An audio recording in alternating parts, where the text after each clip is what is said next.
वाहिगुरू जी का खालसा वाहिगुरू जी की फतेह। मेरा नाम हरमीत कौर है। मैं तुहानू श्री गुरु तेग बहादुर जी बारे एक भाषण देने जा रही हाँ।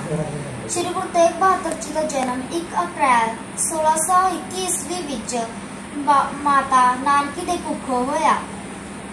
आप जी के पिता का नाम श्री गुरु हरिगोबिंद साहिब सिंह जी सी। 1634 ईस्वी विच माता गुजरी का विआह आप जी के नाल हो गया।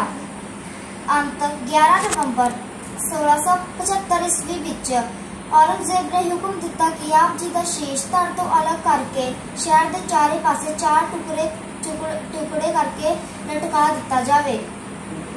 उत्थे भाई जेता जी हनेरी रात विच सिर उत्ते टोकरी चुक के आप जी का शीश दिल्ली तो आनंदपुर साहिब विखे लै आए।